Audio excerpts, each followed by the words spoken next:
Hey, morning everyone. Hi, it's about 8 o'clock in New Zealand here.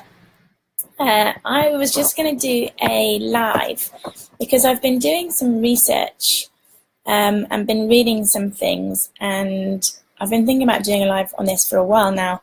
And it just I was just like, you know what, I'm just going to go and do it. Some of the things I've been realizing and noticing. Hey, Emily. Good to see you.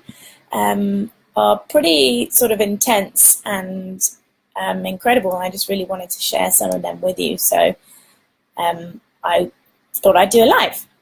So I'd love for you to say hi and tell me where you're joining in from. Where are you in the world? Give me a like or share this on your page if you think this is useful. So, like a lot of people come to me and say, I want to detox. I want to get rid of my toxins or whatever it is. A lot of people don't really know why. So whether it's the end of Christmas or New Year, or you've been on a big holiday, or you just know that you've been eating quite a lot of bad foods for a while and you just want to give your body a detox, I'm going to give you some tips and tricks to do this at the end of this. So a lot of people who have signs that they actually need a detox, so really good signs if you're suffering with bloating, whether you have headaches, quite tired, maybe you have brain fog in the morning and you wake up and you can't concentrate.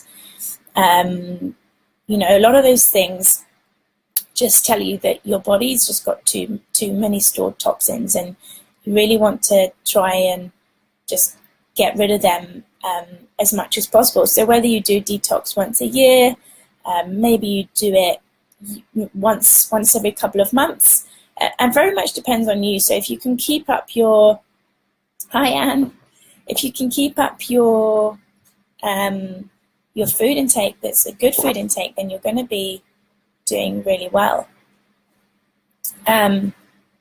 So there's a lot of things in food, a lot of things in our environment that we want to, be careful of.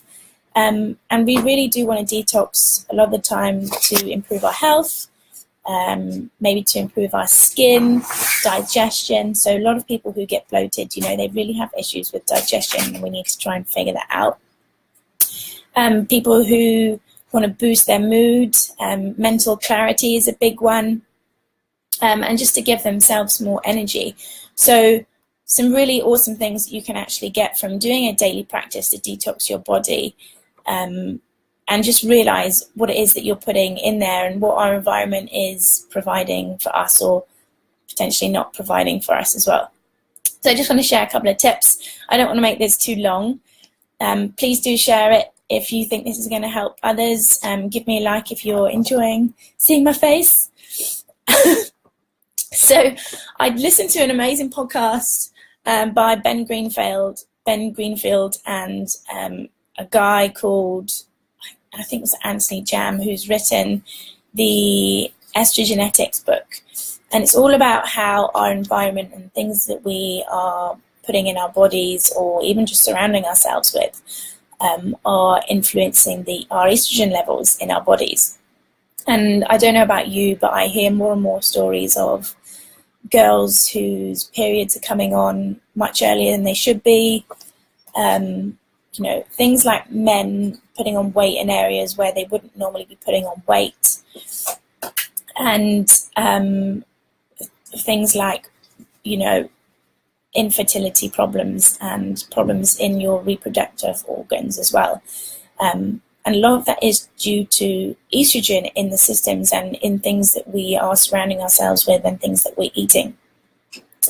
So I wanted to talk to you a little bit about that. And he says to essentially, when you're looking at the plastics that you buy things in, a lot of our things are plastic, covered in plastic. Now, the best thing is to try and avoid that completely. So if you can, buy natural foods. When you go to the supermarket, just buy your fruits and vegetables and don't put them in a plastic bag. Just put them straight into your shopping basket or trolley, whatever it is, and don't wrap them in plastic. If there's anything you can buy without it being packaged, then buy it without the packaging. A lot of the packaging that we have, thanks guys, thanks for the love. A lot of the packaging that we have got their little recycled number on the bottom. So we want to try and stick to the recycling numbers 2, 4, and 5. So I think 1, 3, 6, and 7 are no-goes, and you want to stay away from them as much as possible. So 1 essentially is the one where a lot of our stuff is packaged in number 1. It's the super clear plastic that looks really pretty. And a lot of that has a toxic called ZEN in them. And another reason for this is BPS or BPA, whichever way you know it as. And we really want to basically just get rid of that from our lives, from our fridges, from our cupboards. If you do buy something in it, take it out straight away, wash it, clean it, and then put it on its own or in, I don't know, another glass box or something that you might have. So those plastics are the ones we want to stay away from. So only try and use the plastics 2, 4, and 5. So always have a look when you're in the supermarket at the little recycled bit at the bottom and see what number it is to see whether it's going to be good for you. Hi Michael, Mick, how's it going? So obviously plastic's quite a big one. So if we can stay away from plastic, then bonus. Obviously people who, you know, when I'm bike riding, I'll have my plastic water bottle on my bike. But for the rest of the time, I now drink out of a glass bottle, and I always drink with a glass bottle. We have filtered water, so I put my filtered water in our glass bottle, and I only use plastic bottles as the least time as possible. So whenever, if I'm on my bike or I have to use it for some other reason. So another thing from plastics is that when you look at packaged grains or packaged food, if those foods have been packaged for a long time, especially grains are sort of the biggest problem that we face, then we've actually got mold that sometimes occurs within those packages. So if it's been packaged for a long time, then you want to steer clear of that as well. And especially if it's come from the USA. So the USA have got different regulations to Europe. I'm still trying to do some research on New Zealand because I'm still not sure as to what our pesticide regulation is and other regulations. So I'm going to have a bit of a gander into that and I'll let you know. Essentially, there's a pesticide called atrazine that's very widely used in the US. It's not used in Europe, so if you're in Europe, you're doing okay. And it's actually completely banned in Europe. So, as I'm sure you're aware, that's for those of you who are in the US, that sucks a bit, and it's not really fair, really. But essentially, atrazine is one of the widely used pesticides, and they've done research on mice that are actually saying that the levels of atrazine, and these are very small levels, that are being taken on by these mice, have actually changed their reproductive organs. So that's nuts. Like when I read that, I was like, oh my God, that is so crazy. So pesticides, in general, we want to try and stay away from them. We try and eat organic as much as we possibly can. Spray free as much as we can, and anything that we can't get organic, then we'll just do what we can. But I'd highly recommend, if you can, then using organic produce or herbicide, pesticide-free produce, and whether it's in your garden or not, organic stuff. Even so, if it's organic fertilizer, then use organic fertilizer. Hi, Ali. Please share this on your pages, guys, if this is resonating with you or you think this is going to help other people. I'd love the more people to know this as possible, really. Okay, so Also, another big one that they said was BPA-free plastics. So BPA-free is obviously a marketing ploy for us to buy plastic bottles that aren't as bad for us. Now, they've done a lot of research into these BPA-free plastic bottles and have found that a lot of these BPA-free ones have got BPS. So BPS is essentially just as bad as BPA, but because people don't know about it, it's not as, I guess it's not as marketed. So instead of companies using BPA, they now use BPS, which is having the exact bad effect that BPA was in the first place. So once again, check the numbers on the bottom of your plastic bottles or plastic whatever. If it's number 7, then it's bad. If it's number 1, then it's bad. And if it's number 3, then it's not so good either. So just stick to 2, 4, and 5.